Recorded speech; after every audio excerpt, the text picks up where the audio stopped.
bracha de cette semaine, c'est la rencontre de Yaakov avec Rachel. Le grand amour. Vaïssa Yaakov ragla vayeler artsa bnei kedem. Yaakov s'emporta vers la terre de bnei kedem. Vayar veine ber basade. Et voilà qu'il arrive à un endroit où il voit un puits dans le champ. Veine sham shlosha edretson rovsim alea kimin aber ahi yashku adarim vaeven gdola al pi aber. Il arrive là, il voit un puits et autour du puits il y a 3 troupeaux autour et le puits est fermé par la margelle qui était très lourde à tel point que on n'arrivait pas à l'ouvrir. Venesfu shama kol ha'adarim vegalalu et ha'even. Ensuite sont venus tous les bergers et on fait tourner la pierre me'al pi aber au-dessus du puits. Va ishku et atson et on a abreuvé on dit oui. Abreuvé le troupeau. Veishivu et ha'even, on a remis la pierre al pi aber lemkoma. Et ensuite ok. Donc, ça c'est l'arrivée de Yaakov à Haran.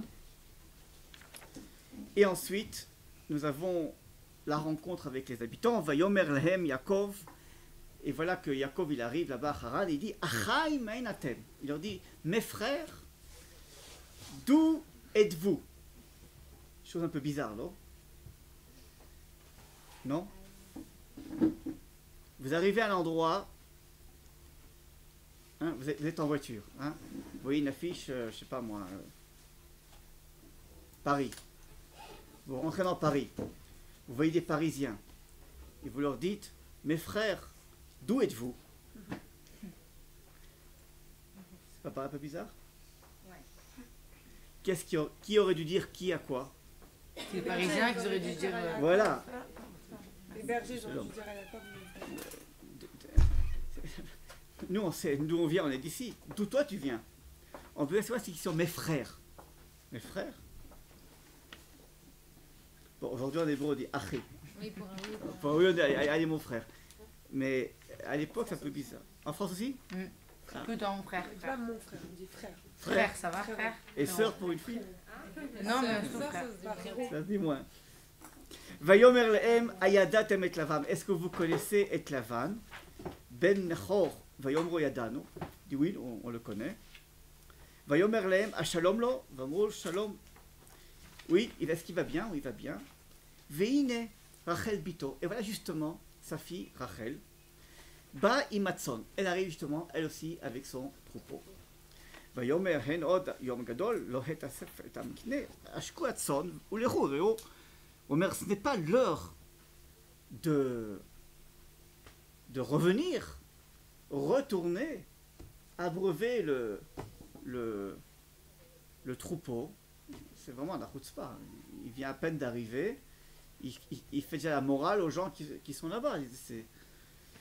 Et alors, Vayomru lo nuchal. Et il dit non, on ne pourra pas. Lo nuchal ad asher yasfu kol ha'adarim vegalu et ha'even.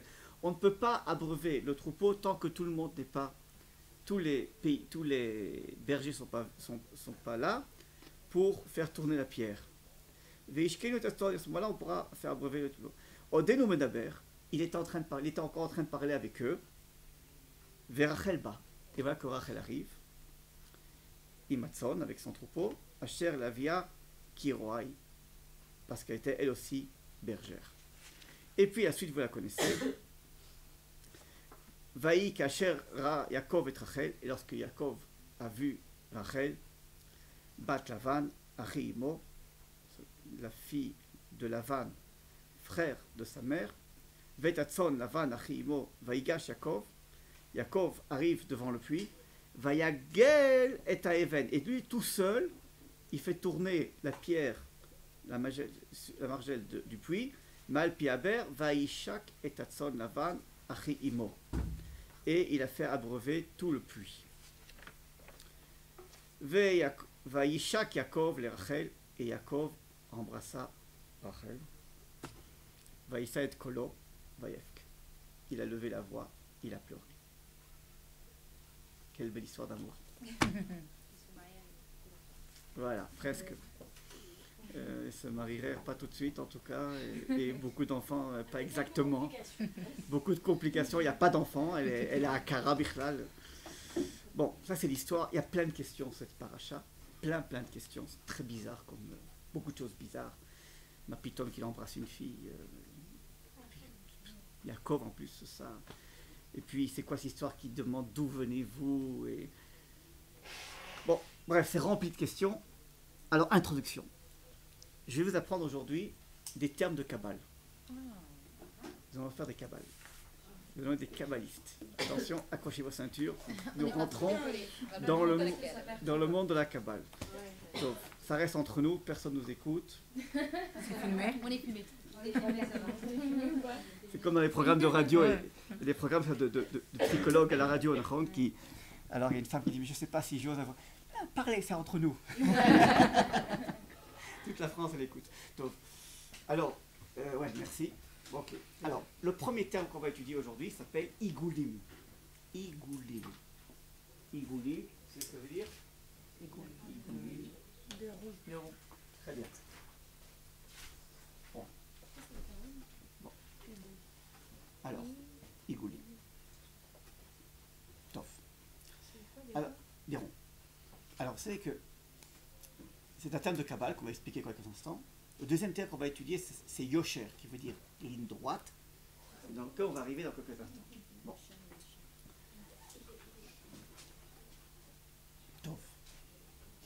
Alors,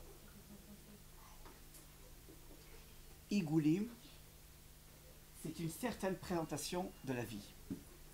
La vie est un éternel recommencement, c'est-à-dire qu'il y a une sorte de compréhension de la vie sous forme de Igoul. Ça veut dire quoi Igoul? J'espère que vous n'êtes pas trop démoralisé aujourd'hui. Un jour, je suis né, j'ai grandi, j'étais à la crèche, à l'école, secondaire, le bac, jusqu'à le bac, Les études. le permis, les études, On se marie après. l'alliance en Israël, Machonora, Le le mariage, les enfants. les enfants qui vont à l'école, en secondaire, ok. Ok, bon. Et en fin de compte, et dans cette forme de Igoulim, il y a bien sûr des étape par étape, c'est toujours pour nous, hein, le fait qu'on arrive en secondaire, qu'on arrive au bac, qu'on arrive à la fac, qu'on arrive en Israël, qu'on arrive au mariage, qu'on arrive à la bat mitzvah, qu'on arrive, on construit sa maison, tout ça, ça permet de pouvoir donner un sens à la vie parce qu'on avance d'étape en étape, mais on est en d'autres termes, pour finir, on arrive au point de départ, le jour de sa mort, on arrive au point où on a commencé, on est sorti de la terre, on revient dans la terre, on revient au point de départ, et nos enfants sont voués à faire plus ou moins le même trajet, eux aussi vont se marier, avoir des enfants, qui vont faire, non, le Ralia, ils seront déjà ici, vous rattachez, bon, il y a des petits changements. Alors, à part la mode qui va changer un petit peu, mais en d'autres termes, on fait pratiquement plus ou moins ce qu'ont fait nos parents, nos grands-parents et nos arrière-grands-parents, et ce que font toute l'humanité entière, y compris les Esquimaux et les Australiens, et même les Français. À part que chez nous, il y a la bar mitzvah, la bat mitzvah, le mariage, c'est pas un mariage, c'est la synagogue, ou c'est une roupa, etc. Mais en d'autres termes, nous vivons ce qu'on appelle une vie igoulim. C'est une façon de concevoir la vie. Et qu'est-ce qui donne du piment à la vie des igoulim? C'est la joie de passer d'une étape à l'autre. De la France à Israël, d'Israël au Machonora, du Machonora à la roupa, au mariage, du mariage à la maison. Ça donne un sens à la vie. Et l'humanité entière tient le coup par le fait qu'il y a cette sorte de igoul et que chaque jour, chaque année est considéré comme une sorte d'évolution, de itrachut, de renouveau par rapport à l'étape précédente. Vous avez compris ce que c'est igoulim? Oui. En français, on appelle ça métro, boulot, dodo, enfin des tas d'expressions. c'est-à-dire Le train-train. le train-train quotidien, mais peut-être avec, on peut y mettre de l'idéologie, du sionisme, de la religion, des mitzvot, mais c'est toujours le train-train. Ok. La deuxième conception de la vie est exactement le contraire, pas le contraire exactement, mais qui est très différente. Elle dit que la vie commence à un point de départ et est en perpétuelle évolution du bas vers le haut, est ce qu'on appelle Yosher. Ouais, on tourne pas en rond. Ouais, on tombe pas en rond là.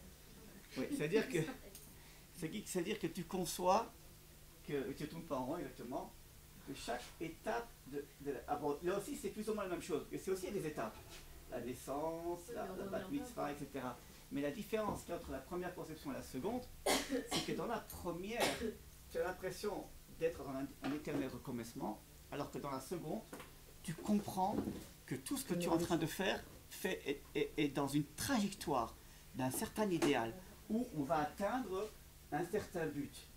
Et ce certain but, nous on l'appelle Mashiach, Bet Hamikdash, Géoula, monde futur, Gan Eden, Tikkun Haolam, appelez-le comme vous voulez, un monde qui va être un monde parfait auquel nous aspirons tous. Et donc, chaque étape que je vis dans ma vie est en fonction de cette volonté inconsciente ou consciente que je m'avance petit à petit vers l'idéal par excellence de l'avenue du Mashiach, la construction du Beth Amikdash, etc. C'est quoi la traduction exacte de Yosher? Yosher, c'est ligne droite, c'est Yachar, Ah, ok. droit. Igoul, c'est ok. Alors, de quelle conception il faut adopter? Là, il y a La le deuxième. Ouais. Moi, je veux pas faire une Israël. Bon, alors, c'est très beau ce que tu veux dire. Le seul petit problème, c'est qu'on ne peut pas l'un sans l'autre. C'est-à-dire qu'il ne peut pas y avoir l'un sans l'autre. C'est bien de construire ta vie vers un idéal et de faire tout ce que tu penses vers l'idéal, mais tu es obligé de passer par la vie, à moins que tu aies un prêtre qui s'enferme dans un monastère et qui vit que de spiritualité en ne voyant que l'idéal de sa vie, ce qu'il n'y a pas chez nous. Chez nous, le judaïsme nous oblige de rentrer dans la vie habituelle du train-train et de vivre une vie mahagalite. Tu ne peux pas te séparer de la vie mahagalite. La conception de se séparer de la vie mahagalite, qui veut dire circulaire, est une conception chrétienne qui dit laisse tomber tout ça, ce qui compte c'est l'idéal, la vie, la prière, la spiritualité. Nous devons faire partie du temps, de l'histoire. Il ne faut pas nous échapper, elle est non seulement, c'est pas par punition, c'est un idéal d'être parmi les étapes circulaires de la vie. Seulement, la seule chose qu'il faut faire, c'est faire rentrer à l'intérieur de cette courbe le yosher, c'est-à-dire faire rentrer à l'intérieur du monde de la vie circulaire, faire rentrer à l'intérieur comme une aiguille, comme une ligne de conduite, et te dire que nous tournons en rond, mais comme il y a une ligne au milieu, ce qui va se passer, Tout gravi. spirale, exactement. On tourne, mais comme il y a une ligne qui nous propulse chaque fois d'en haut, on tourne et on avance comme ça. Pourquoi il y a deux aiguilles dans la Deux quoi? aiguilles dans la montre? On pourrait dire que c'est la forme du monde. Ah non, je disais une aiguille, je pensais une aiguille à Ça coudre. peut pas être un cachet avec Non. C'est-à-dire la conception, voilà. C'est-à-dire que le cumul des deux conceptions fait en sorte que nous aspirons à une vie en spirale. Et le rabbi Lubavitch a une très belle expression en disant qu'à partir du moment... On appelle ça spirale en français? Oui. Spirale. tourbillon. Comme un... comme un ressort. Un ressort. Alors il dit voilà, exactement, à partir du moment où tu as réussi à accumuler les deux, tu as une vie ressort. Tu es capable de bondir, de faire des bonds que personne ne peut faire s'il n'a pas réussi à faire rentrer le Yosher dans les Igoul. Est-ce que vous avez compris ça? Bon. Donc, un exemple. Le mariage. Disons qu'ici c'était le mariage. Ah non, ça c'est le Machonora. C'est ici le mariage. Rien n'empêche de le faire pendant le Machonora, mais enfin bon. Alors, un goy qui se marie. Bon, le mariage existe dans toutes les religions, dans tous les peuples. On se marie dans le bonheur d'avoir des enfants, construire une maison, vivre ensemble. On a vécu tout seul, on va être peace and love. Effectivement. Et ça, c'est, vous parlez à n'importe quel goy, c'est ça. On se marie pour ne pas être seul, pour vivre ensemble, pour avoir des enfants, une famille, une maison. Même ça, c'est plutôt tout à fait évident, mais enfin, c'est plus ou moins l'idée du mariage. Nous aussi, qu'on ne pense pas qu'on est des petits anges, nous aussi, ça fait partie de notre idéal de se marier, de construire une famille, d'avoir des enfants. La seule différence, c'est que nous, en hébreu, on appelle le mariage, le jour du mariage, on appelle Kiddushin. Kiddushin. Kiddushin, ça va être du mot kadosh, kiddush, qui veut dire sanctifier. Le mariage, en plus du fait qu'on se marie tous les deux, il y a une sorte de sanctification qui se fait le jour du mariage, qui fait que la personne le jour de sa roupa se métamorphose complètement et change complètement, évolue dans un certain sens et n'est pas la même que celle qui 5 minutes avant était pas encore mariée. Le jour du mariage, c'est un changement spirituel profond. Et je ne vais pas rentrer maintenant dans cette idée-là, qu'est-ce qui change spirituellement le jour du mariage, mais c'est évident que le mariage, ce n'est pas un célibataire, avec une célibataire qui se sont unis. Ça, c'est au niveau igoul. Mais ce qui se passe réellement au niveau spirituel, c'est des choses extraordinaires. C'est l'unification de ce qu'on appelle la vie double. Nous étions toujours moitié-moitié. Nous n'avions jamais la possibilité de pouvoir retrouver l'unité. L'unité se fait au niveau spirituel, au fait que nous sommes maintenant mariés. Mais bon, ça c'est une idée qu'il faut développer pas maintenant. Et donc, ça c'est à condition qu'il y a le yosher dans le igoul. Si tu arrives chez le jour de ta roupa sans yosher, eh ben tu te maries comme les Australiens et les Esquimaux se marient sans plus. C'est pour ça qu'il y a une sanctification. Le jour du mariage, on jeûne le jour du mariage. C'est un jour kadosh. C'est quelque chose de spirituel très profond. La naissance d'un enfant, c'est quelque chose de très spécial au niveau spirituel. C'est pas Stam, j'ai un enfant. Il y a une Brit Mila, il y a un Kiddush, il y a une sanctification. Ok. Maintenant, nous arrivons à la parcha de cette semaine. Yaakov Avinu. C'est clair d'abord ces deux conceptions. Je vais vraiment résumer très très simplement pour que vous compreniez, mais c'est clair?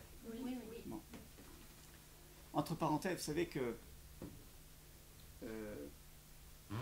on attribue, si on parle de mariage, on attribue en général la conception igoul plus à l'homme ou à la femme?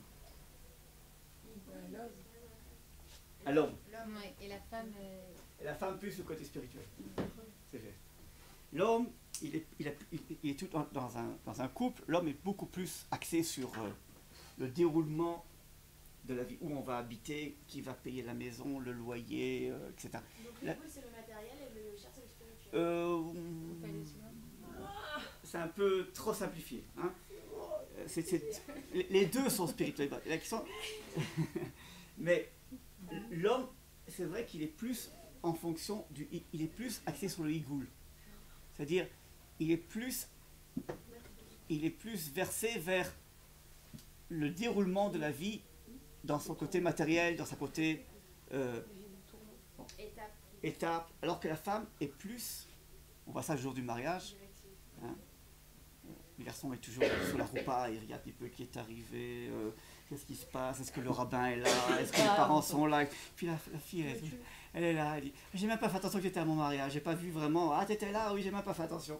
Elle est plus dans un monde de spiritualité, elle ressent quelque chose de très émotif, que le garçon est plus axé sur le côté, est-ce qu'il y a de la place pour tout le monde pour manger, est-ce que le... Bon, vous verrez ça à vous de votre mariage. Donc l'homme est plus attribué, je l'ai très bien dit, à la vie Igoul, et la femme est plus attribuée à la vie Yosher. Pourtant, la femme a en elle ce mécanisme Igoul, avec les cycles qui reviennent. Du coup, j'aurais été ton concept l'inverse. Parce que le Igoul, elle l'a, elle va donner la vie, elle a comme ça ce cycle qui se répète. Mais malgré tout, sa vie est tout le temps concentrée principalement plus sur l'idéal de la vie. C'est-à-dire, elle est moins branchée, je dis pas, il y a des exceptions. Vous connaissez toujours le victoire, la dispute entre le mari et la femme. Quand le mari dit, mais qu'est-ce que tu as acheté? Ça coûte une fortune, mais tu vas nous ruiner. Demain, on n'aura plus rien à manger. Vraiment, si tu continues à faire des achats comme ça, mais c'est fini, tu es insouciant, tu ne peux pas continuer à faire... Et qu'est-ce que dit la femme? Ça va, tout ira bien, t'inquiète pas, on se débrouillera. Et le mari répond, mais on va se débrouiller. Mais comment exactement tu veux qu'on se débrouille avec le compte en banque que tu es en train de... Ça se passera bien. Ça passera pas bien. Je ne sais pas comment demain on va payer l'épicerie et le loyer. Je te dis, demain on est à la rue. La femme dit, on ne sera pas à la rue, tout se passera. Et comment? Je ne sais pas, mais on ne sera pas à la rue. Ah oui, mais tu ne donnes pas d'explication. Voilà, on ne sera pas dans la rue, mais... Et vraiment, la femme, elle est... Bien que, c'est vrai qu'ils ont des problèmes financiers, la femme a une sorte de confiance spirituelle innée qui fait qu'il y a un idéal qui la tient et qui dit, voilà, bien qu'on a des problèmes et tout, j'ai confiance en l'Éternel, on ne sera pas à la rue et on ne mourra pas de faim. Et RCO, les choses, on a confiance que ça se passera. L'homme, pour arriver à cette idée, oui, tout se passera bien, il faut être très idéaliste. Un homme, il n'est pas comme ça d'habitude. D'ailleurs, le jour du mariage, c'est juste la symbolique du passage de la bague.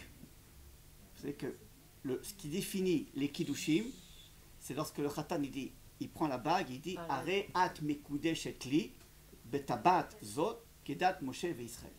D'ailleurs, le mot tabat, tabat vient du mot teva. Teva, c'est la nature. Nature, encore une fois, c'est ce qui est circulaire, tout qui tabat. Alors que Yosher, c'est comme Kav qui veut dire l'espoir, Tikva, Kavel Hashem, Mikve. C'est bon. Alors, on revient au mariage. Que fait le mari? Qu'est-ce qui va définir les kiddushim? Le mari prend la bague qui est circulaire et il lui dit Are at mekudesh et li betabat zot. Il montre à la femme le monde circulaire. C'est pour lui, pour ça qu'il se marie. T'inquiète pas, je te prendrai avec moi et et la femme, elle monte son doigt. Elle dit, ah, désolé, il faut moi, ce qui est important, c'est Yosher. Ah, dit le garçon, eh bien d'accord, on va mettre les deux en même temps. Et alors, à ce moment-là, on arrive, en fin de compte, à cette idée de spirale. Alors là, on peut dire, mais écoutez, chète, vous êtes mariés. Vous avez compris? Ça, c'est la cabale. Ça, c'est la cabale. Ouais. Voilà.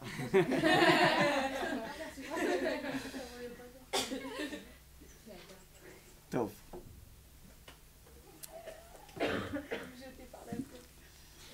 Alors, nous revenons à la paracha maintenant. Entre parenthèses, j'ai ici noté quelques petits exemples. Un jour, j'ai donné ce cours à des médecins. J'étais invité à une conférence de médecins, ils m'ont demandé de faire un cours. J'ai donné ce cours-là.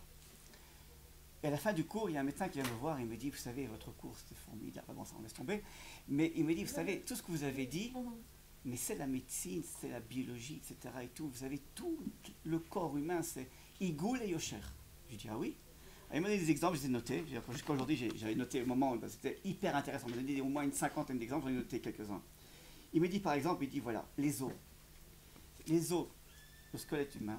Les os, c'est un, c'est circulaire, mais il y a la moelle qui passe à l'intérieur. Et ce qui est très important à savoir, c'est que l'un sans l'autre, c'est-à-dire que si, chas v'shalom, il y a une maladie qu'on appelle la spinosténosis, tu mets ça, Nahon? Je connais pas. C'est pas médecin. Alors, Sténospinal, c'est ça? c'est osteoporosis ou spinosténosis.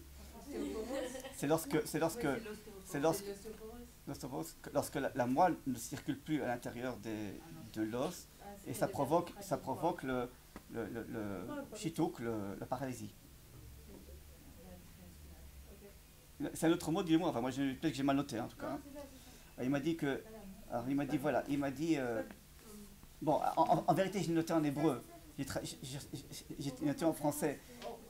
Etsem vemecha, et j'ai cherché au dictionnaire. J'ai trouvé ça. Peut-être que c'est pas. C'est ça? Bon. Ensuite, il m'a dit le cerveau, il a 4 halalim, 4 parties, dans lesquelles il y a aussi, je ne sais pas comment on dit en français, une sorte de flux qui passe et qui arrive d'ailleurs jusque dans la colonne vertébrale.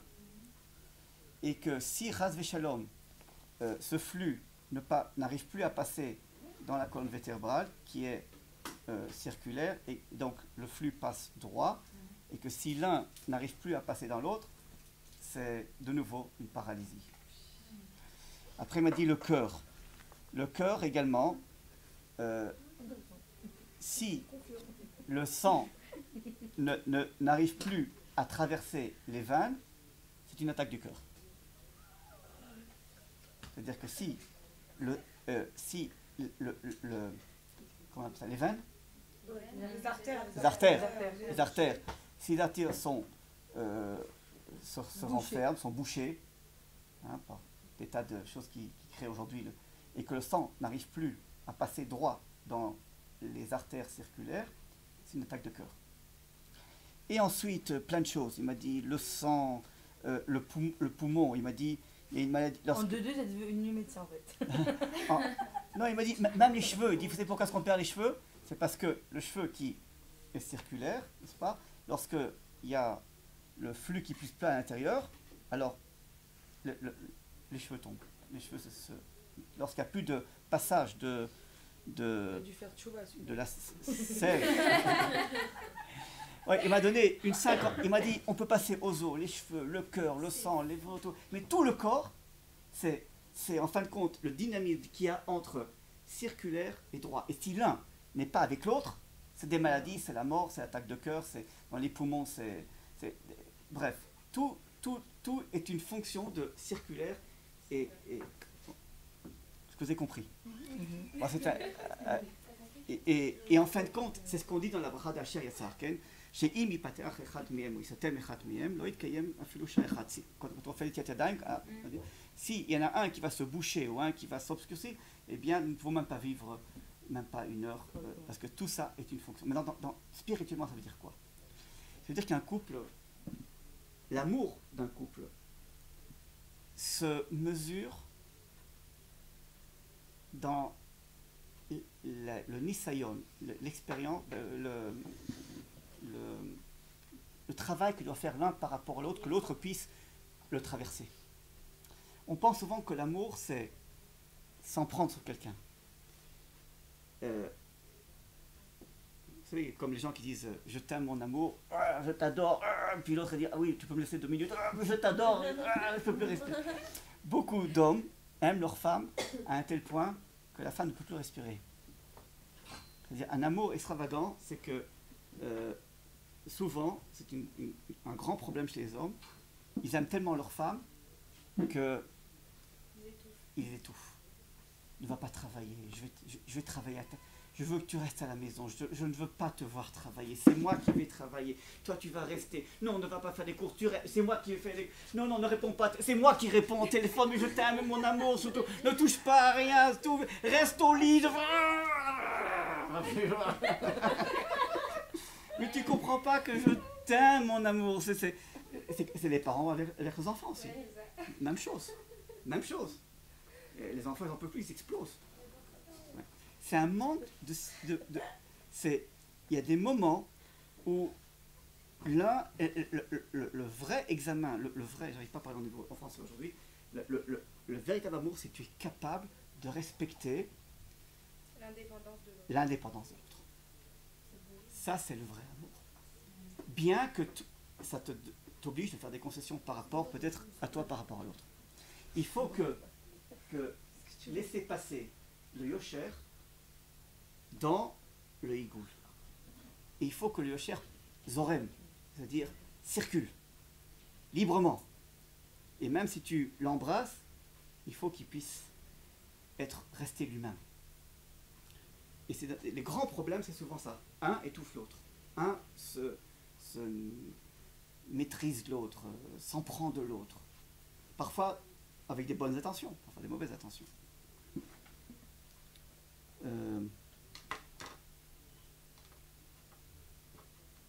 Ça, c'est la plus grande chose qu'il faut faire dans la vie. Et je vous dis ça parce que souvent, on fait des erreurs énormes. On pense que comme on est marié, alors on fait tout ensemble. Non. Chacun doit garder sa distance par rapport à l'autre. Ça, c'est la grandeur d'un amour. Bien qu'on soit ensemble, tu as une sorte d'autonomie dans l'union que nous avons entre nous. Ça, c'est le secret d'un véritable amour. Mais il faut quand même partager avec l'autre. Il faut partager à condition que chacun se sent encore autonome. Le Rav Ben Chitris, il a dit, pour construire un amour commun, Oui. il faut détruire deux amours propres. Il a fait. Wow. Très très bien. Oui, très bien. On peut redire Moi, tu le notes dans ton petit carnet de Pour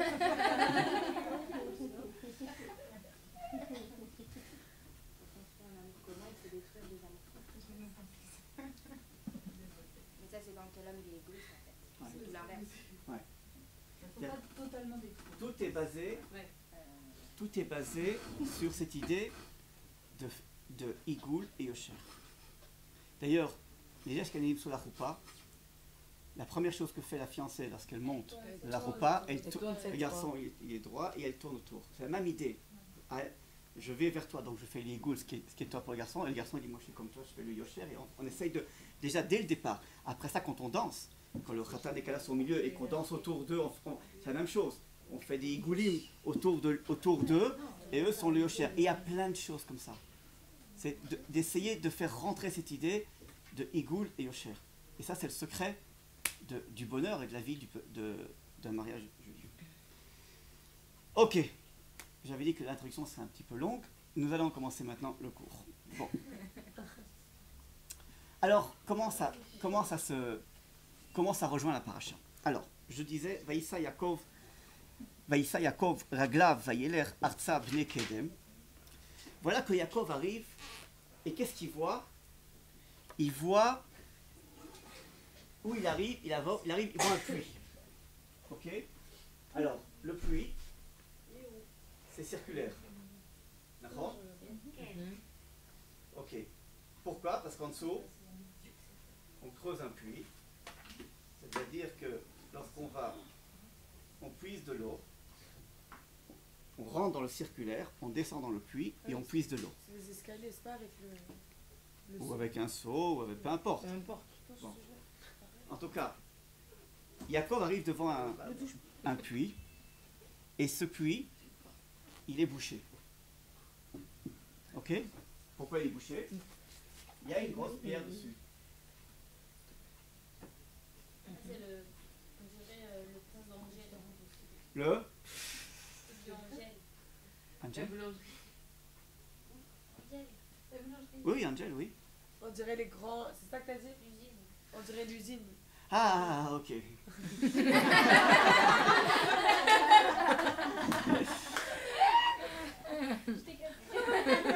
Est-ce que tu aurais faim par hasard? Oui. Top, donc le puits. Alors, les Rachamim nous disent, le puits, c'est Sion. L'eau, c'est la Torah. Qui mitzion tetze Torah. De Sion, d'Israël, émane l'eau. Celui qu'on dit que l'eau, c'est la Torah. Et donc, lorsque Yaakov arrive au bord d'un puits, mais où il n'y a pas accès à l'eau au Yosher, c'est donc qu'il est dans un puits fermé. Donc il est en galoute. Il se trouve en galoute. C'est quoi la bien le mot galoute, hein, c'est quoi galoute? La vague. Galoute. Hein, c'est quoi la racine du mot galoute? Gale. Gal. Ça veut dire quoi gal? La vague. Vague. La vague. Qu'est-ce qu'on fait en galoute? On tourne en rond. Ah, oui, c'est pas bien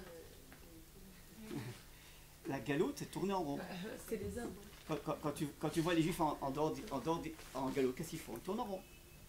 On est perturbé par la parnassa, on va que mes enfants vont se marier avec des juifs et qu'on aura de l'argent, qu'on va payer les impôts et quoi. On tourne en rond. Quel est l'idéal d'un juif à Aubervilliers? Rien, qu'est-ce qu'il a? Où est le Yosher? Qu'est-ce qui l'élève? Vers où? Où tu vas? Quel est ton idéal? Qu'est-ce qui va se passer? Tes enfants, tes petits-enfants, où tu vas? Aubervilliers. Il prie pour que ses enfants restent juifs. J'ai réussi, comme une mère qui m'a dit, ah, vous savez, tous mes enfants, ils sont mariés avec des juifs. Oh, pas religieux, hein, il est comme ceci, et on entend. Mais ils sont, bon, c'est ça votre idéal? Ah oui, bah oui, moi je pense que je peux dire au bon Dieu, merci, j'ai accompli mon idéal de vie, mes enfants sont juifs. Je dis, ben oui, c'est un idéal très très bas. Bon, c'est vrai que c'est important en France, mais C'est déjà pas mal, dire pour elle, c'est déjà pas mal. Dire que c'est des juifs. mais quand tu es en galoute et que ta vie est une vie circulaire, effectivement, c'est le maximum que tu peux transférer. Quoi? Ah, c'est vrai.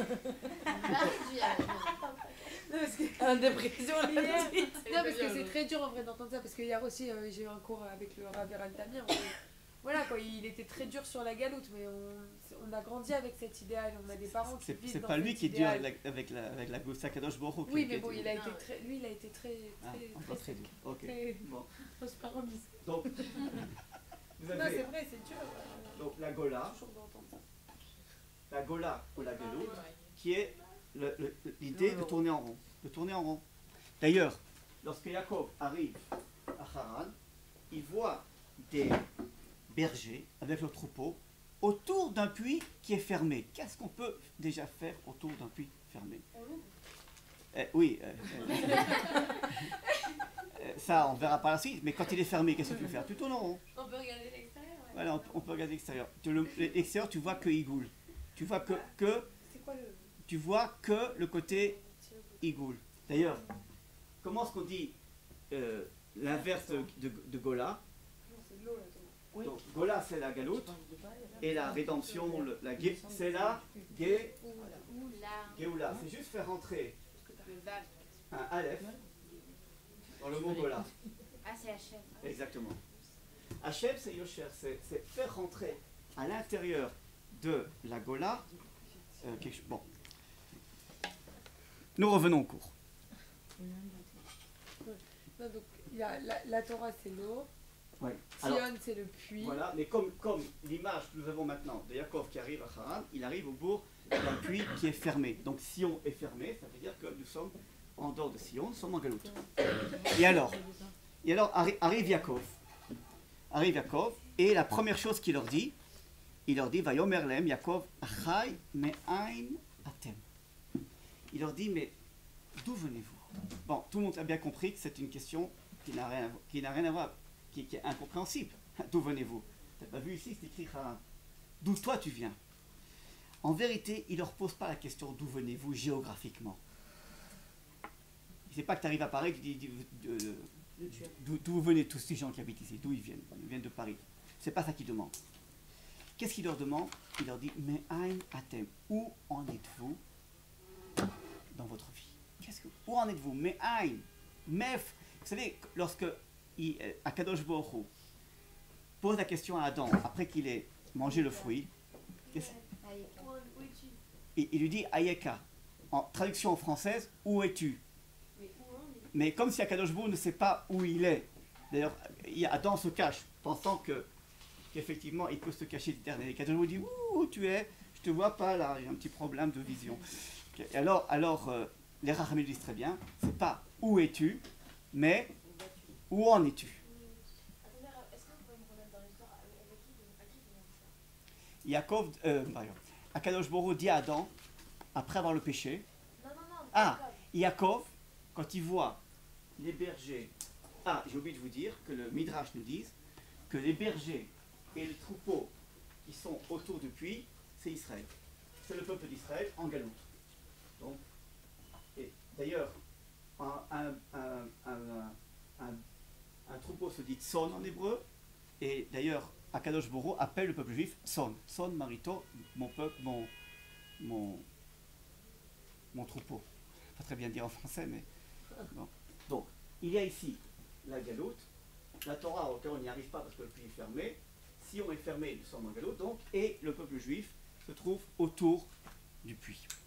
Il y a un très beau commentaire de Rabbi Nachman de Breslev qui dit la chose suivante.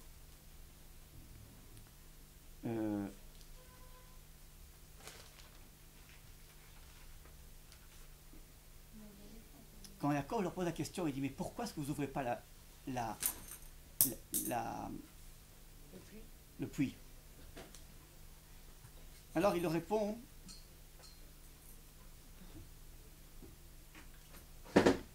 nous ne pouvons pas l'ouvrir tant qu'il n'y a pas tous les bergers réunis. Ça veut dire que la raison pour laquelle nous nous unissons autour du puits est une raison technique. Pourquoi vivre en communauté en France? Techniquement, nous avons besoin d'être réunis, parce que l'union fait la force.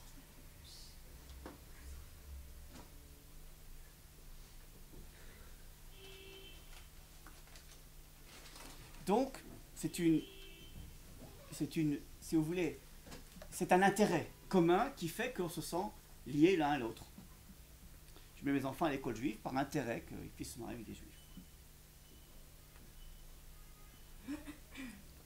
Il leur dit, mais vous savez, c'est bien de s'unir par intérêt. Mais lui, quand il arrive, il dit, Achaï, mes frères, je vous considère pas comme des gens réunis par intérêt, mais parce que nous sommes frères. Ce qui m'unit, moi, à vous, au moi, aux soldats de l'armée israélienne, au moi, au peuple juif, c'est pas que j'ai un intérêt, aussi, je renie pas, j'ai un intérêt d'être lié, mais parce que ce sont mes frères. Il leur dit, arrêtez de vivre par intérêt. Nous sommes réunis parce que nous sommes tous frères. Donc ce que je veux, c'est la harva, c'est-à-dire la fraternité.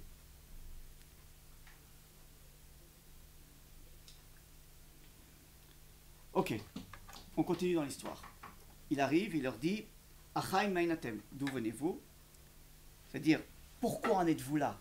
Qu'est-ce que vous faites ici, autour du puits? Pourquoi, en d'autres termes, je transfère en termes modernes, qu'est-ce que vous faites en France? Qu'est-ce que vous faites en Galoute? Pourquoi n'êtes-vous pas en Israël? Qu'est-ce qu'on peut encore faire devant un puits qui est fermé, où on n'a pas accès à l'eau, à la Torah, on vit une vie igoul, mais on n'a pas l'idéal, on n'a pas la vie, on n'a pas l'idéal du Beth Amikdash, etc. Et alors il leur répond, Vayomru Micharan anachnu. Micharan. Nous sommes de Haran. C'est une ville. Seulement, Haran veut dire aussi la colère. Tu nous demandes qu'est-ce qu'on fait ici en Galoute? Nous sommes là à cause de la colère. La colère de qui? De Dieu. Qui c'est qui nous a déportés d'Israël après la destruction du temple et nous a dispersés dans la diaspora du monde? C'est Dieu. Tu demandes qu'est-ce qu'on fait ici? Nous sommes là. C'est Akadosh Baruch Hu, il est fâché contre nous. Oui. Moi j'ai dû rater un élément, mais qu'est-ce qu'il a dit Rabbi Nachman sur la question que Yaakov pose au verger? Il leur dit que vous êtes là par intérêt. Est arrivé le moment d'être là pour comprendre que nous sommes tous frères. On doit s'unir parce qu'on est frères, pas parce qu'on a intérêt. Aujourd'hui, on a tendance à s'unir avec des gens que si on a intérêt de s'unir avec eux. On perd cette idée de nous sommes juif, point, c'est tout. Je t'aime parce que tu es juif, parce que tu es mon frère, tu es mon commun. C'est tout. Donc pas par intérêt de préserver la communauté, voilà. mais parce que... Ce qui représente, en d'autres termes, l'élément principal pour faire venir le Mashiach. Tant qu'on n'est pas capable de se réunir, pas par intérêt, mais par volonté de reconstituer le peuple juif, parce que nous sommes tous juifs et pas parce que nous avons un intérêt particulier, nous ne pouvons pas faire venir le Mashiach. Il verra lorsqu'il sentira que nous sommes tous des frères. Bon. Alors il leur dit Haram. Nous avons fui la folie. D'ailleurs, beaucoup de Haredim anti-sionistes, quand ils vous disent, quand vous leur posez la question, pourquoi vous ne faites pas votre allié en Israël, ils vous répondent, nous sommes encore en galoute. Et ils vous répondent la même question. Celui qui nous a... La galoute est une punition. Nous avons été dispersés, c'est écrit formellement, après la destruction du second temple. Parce qu'il y avait la sinatrinam, la haine gratuite. Donc, pour ça que Jacob dit, Achai, soyez frères. Pourquoi en sommes-nous là? On en est là parce qu'il y avait la haine gratuite, il y a eu la destruction du temple. Akadosh Baruch Hu était furieux contre nous. On a dû quitter Israël. Tu te demandes qu'est-ce qu'on fait ici? Alors il leur dit, Achai, arrêtez, soyez maintenant frères. Alors, le Midrash il continue. Et ils disent, ah bon, le temps est arrivé déjà maintenant de blanchir nos fautes. C'est fini, Akadosh Baruch Hu n'est plus furieux. Qui nous dit qu'Akadosh Baruch Hu est d'accord qu'on monte en Israël maintenant? Qui nous dit que la punition est terminée? Vous comprenez que si à l'époque, on mettait un enfant dans le coin, on dit, bah, tu es puni, sors de la classe. Aujourd'hui aussi, sors de la classe. Si tu dis sors de la classe, c'est pas pour qu'il revienne 2 secondes après. C'est pour qu'il soit vraiment dehors. C'est qu'Akadosh Baruch Hu nous a mis dehors d'Israël. C'est pas pour qu'on revienne. C'est ce que disent les Haredim. Pourquoi vous revenez? Nous sommes punis. Il y avait la haine gratuite. Et nous sommes punis. Nous habitons en France, en Amérique, où vous voulez, par punition. Le Mashiach reviendra. Quand le Mashiach reviendra, ce sera le signe qu'Akadosh Baruch Hu a blanchi nos fautes. Mais tant qu'on n'a pas la conviction que les fautes sont blanchies, nous sommes encore sous le joug de la punition. Et par conséquent, nous ne voyons aucun intérêt pour l'instant de vivre en Israël. Si ce n'est que par intérêt... Bon. Oui. À ça, on ne peut pas leur répondre que justement la création de l'armée ou la création d'un État, ça a permis de Très bien. cette faute. Très bien. Le fait même qu'on a reconstruit l'État, c'est déjà une étape de fraternité. On ne peut pas aujourd'hui concevoir l'État d'Israël s'il n'y a pas ce sentiment de fraternité. Comme tu dis, l'armée, qui est un excellent exemple. Si les soldats n'avaient pas cette conviction qu'on est prêt à mourir sur le combat pour que nos frères puissent vivre, l'État d'Israël n'existerait pas. Donc c'est évident que la fraternité est un des éléments de base aujourd'hui de la survie du peuple juif. Tu as raison de le dire. Mais ça, c'était encore pas très connu, cette idée-là. Et c'est ce que dit Yaakov. Mais Aïnaten, d'où venez-vous? Nous venons de la folie. Ok, très bien, vous venez de la colère d'Akadosh Baruch Hu. Mais alors le Midrash il continue, il dit Ayadat emet lavan. Ça veut dire quoi, Ayadat emet lavan? Nous, on traduit en français, est-ce que vous connaissez la vanne? Mais ça veut dire quoi, Yadatem et la vanne? C'est quoi le... Est-ce que tu sais? Donc il ne pose pas la question, est-ce que vous savez qui est la vanne? Il dit, est-ce que vous connaissez la vanne? Quelle différence? Il leur dit, est-ce que vous connaissez le lavan? Lavan, ça veut dire quoi? Blanc. Est-ce que vous connaissez cette idée qu'on blanchit les fautes? Akadosh Baruch Hu a blanchi vos fautes. Combien de temps on peut justifier notre présence en France en disant nous sommes sous la diaspora de la punition de l'Éternel? C'est fini. Akadosh Baruch Hu a blanchi nos fautes. Ayadatem et lavan. Est-ce que vous savez ça qui est... Oui, qu'est-ce que tu veux dire? Pardon, comment est-ce qu'on sait que c'est au présent et pas au passé si ça dit Yadatem et Yadami? Non, c'est Yadatem. Est-ce que vous savez ce que c'est la vanne? Est-ce que vous savez ce que c'est que Akadosh Baruch Hu malbin, ça veut dire blanchir nos fautes? C'est pas une question de futur ou de présent. Non, je veux dire, le verbe Yadatem, c'est au passé. Non? Sinon, Non. il y a Yodim. Ah, ok. C'est un passé continu, ce qu'on appelle. C'est-à-dire Yadatem. Est-ce que vous savez que... Sauriez-vous par Est-ce que vous saviez? Est-ce que vous saviez que la vanne, que les fautes elles n'ont pas été blanchies aujourd'hui? Elles ont déjà été... C'est un passé qui continue jusqu'à maintenant. C'est déjà depuis longtemps que les fautes ont été blanchies. Très bien. Et alors, Vayomer Lem, à Shalom. Il leur pose la question. À Shalom? C'est vrai? Il y a Shalom entre qui et qui? Entre Hachem et le peuple. Entre Hachem et le peuple. Est-ce que vraiment Akadosh Baruch Hu fait Shalom avec nous? Vayomer à Shalom. Et ils leur répondirent, oui, il y a la paix. N'invoquez plus la punition de la galoute. C'est fini. Arrive un moment où l'enfant qui a été jeté de la classe, on lui dit, allez, tu peux rentrer. On fait la paix. Et alors le Midrash continue. Et les bergers demandent, mais dites-moi, quel est le signe que vous nous donnez pour être certains que la punition est terminée et que nous pouvons maintenant revenir en Israël? Et le pasuk suit, Veine Rachel Bito. Et voilà Rachel. Dit le Midrash, la meilleure preuve que le temps de la diaspora est terminé, c'est Rachel. Tov. Qu'est-ce que ça veut dire?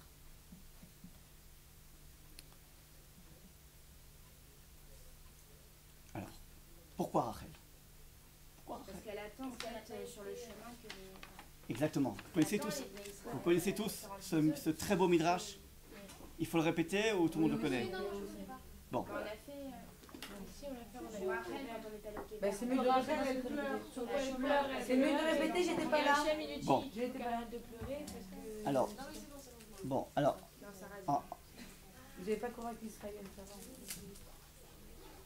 bon, il y a un très beau Midrash. Je résume en deux mots. Tout le monde sait que Rachel savait très bien qu'on allait l'échanger pour sa sœur Léa. Et Rachel, contrairement au Pshat, qu'est-ce qu'elle fait? Au début, elle était pas tout à fait d'accord. Elle donne des simanim. Elle donne des signes pour que Yaakov fasse attention. Il dit, mon père est un rama, il est un escroc, fais attention. Pour être certaine que c'est moi, j'aurai une rose sur ma robe. C'est moi qui invente la rose. Hein. Ce sera le signe. Si tu vois une rose sur la roupa, c'est moi. Si tu vois qu'il n'y a pas de rose, surtout, c'est pas moi, c'est quelqu'un d'autre, c'est ma soeur. Yaakov, il dit, d'accord. Et puis, la nuit qui précède le mariage, elle a plein de remords, en disant la honte que je vais faire à ma soeur le jour où Léa va arriver sur la roupa et que Yaakov va s'apercevoir que c'est pas moi, et devant tout le monde, va dire je ne veux pas de Léa. Et donc, elle a décidé de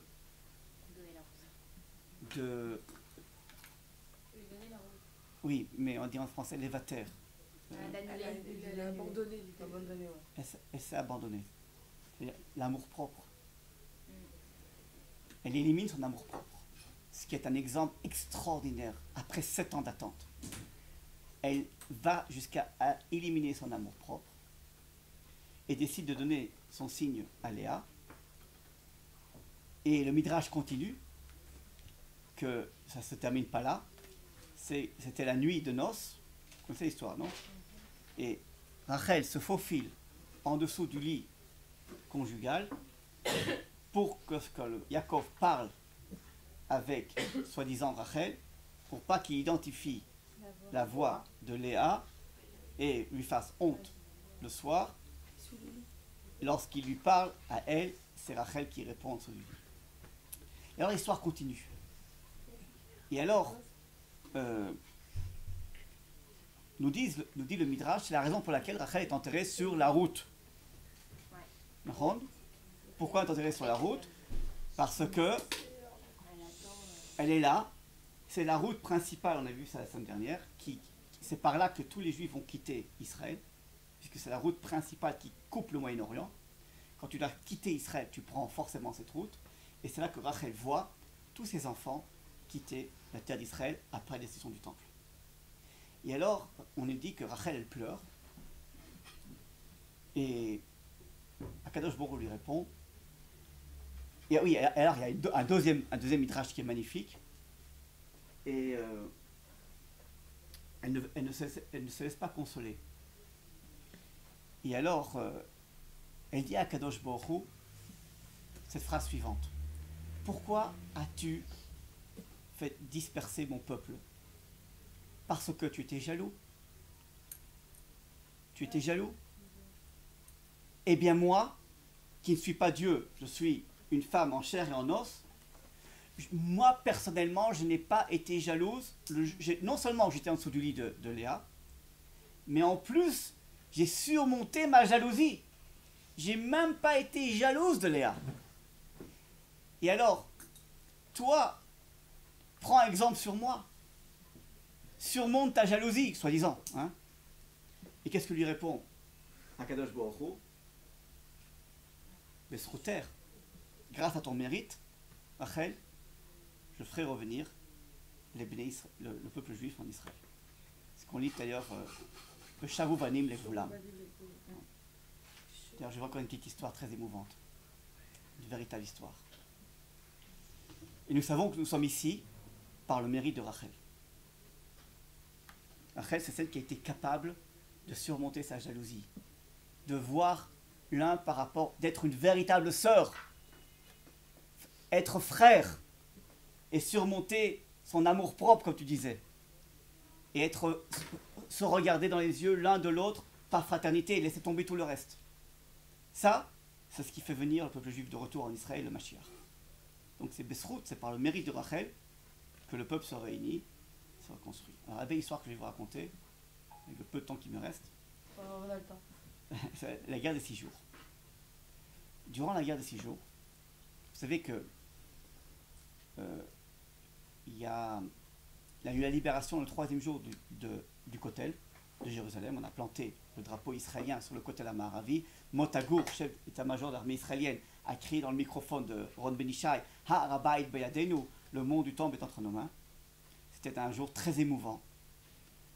Et un peu, presque par hasard, le même commando qui a libéré Jérusalem décide de continuer vers Hebron, vers la Judée-Samarie. La victoire était tellement, je dirais, facile, qu'on s'est dit, si on a déjà libéré Jérusalem-Est, allons libérer tout Israël de l'Est, c'est-à-dire toute la Judée-Samarie. Et c'est comme ça que c'est comme ça que les tanks qui ont libéré, qui sont rentrés dans la vieille ville de Jérusalem, et les parachutistes qui ont libéré Jérusalem, se retrouvent un petit peu, presque par hasard, je dirais, sur la route de Hebron. Vous avez été à Hebron? Oui. Bon. Aujourd'hui, malheureusement, pour aller à Hebron, on ne prend plus la route du Kever Rachel. Depuis quelques années, on prend un détour, pour des raisons politiques, etc. Mais, jusqu'à pas longtemps, la route, cette fameuse route principale qui coupe tout le Moyen-Orient, passe par Jérusalem, passe par la tombe de Rachel, arrive à Hebron, continue à Beersheba et l'Égypte. Et donc, on passe véritablement devant la tombe de Rachel. Et voilà que, lors de la guerre des 6 jours, le 4e jour de la guerre des 6 jours, le convoi de tanks de l'armée israélienne avance vers Hebron. Et c'est la grande émotion chez le commandant de ce régiment, qui s'appelait Itzik. Il a écrit un livre, et j'essaie d'un peu de traduire ce qu'il écrit, presque mot par mot. Dit Itzik, voilà que nous étions déjà revenus de Jérusalem, et que l'émotion était tellement grande lorsque nous avons touché nos mains pour la première fois sur les pierres du Kotel Amaravi, et qu'on a vu le drapeau israélien planté sur le mont du Temple. Et voilà qu'on nous dit de prendre la route pour Hebron, Abraham, Yitzhak, Yaakov. Tout ça pour nous était des histoires il n'était pas religieux, des histoires de l'école.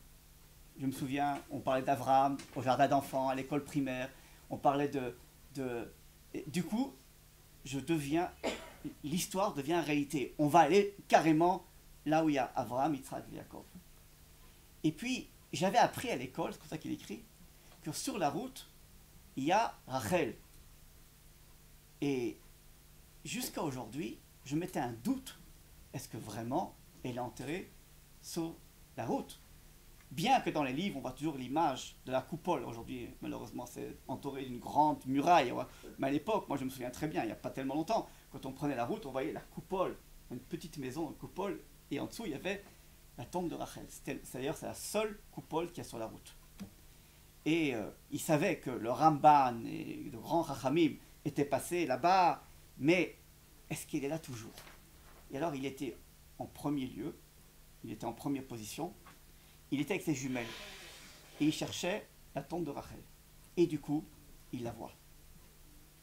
Et il se dit, vous pouvez vous imaginer l'émotion de voir maman Rachel, c'est ça qu'on l'appelle, Ima Rachel. Maman Rachel est maintenant devenue la réalité, elle est en face de nous. Et voilà ce qu'il a fait. Et à ce moment-là, l'émotion était tellement grande, bien que je ne sois pas religieux, le fait même que nous allions passer maintenant devant la tombe de la maman de Rachel, je me suis souvenu de cette histoire qu'on me racontait que grâce à elle, les fils reviendront un jour, reprendront la route et reviendront un jour. Et puis je m'aperçois que du coup, c'est nous les fils, c'est nous après 2000 ans qui revenons. Les premiers, nous allons les premiers emprunter cette route et passer devant la tombe de Rachel. J'ai pris le microphone, à l'époque il y avait une radio, peut-être encore maintenant, je ne sais pas, on communiquait par radio, il y avait une vingtaine de tanks derrière lui. Et il prend la radio entre les mains et il a fait un appel à tous les soldats. Il dit, chers soldats, je ne suis pas religieux, je ne sais pas quel est votre niveau de religiosité, mais je ne sais pas si vous vous rendez compte, mais dans quelques minutes, nous allons passer devant la tombe de Rachel, celle qui a pleuré pendant 2000 ans pour revoir ses fils qui reviennent.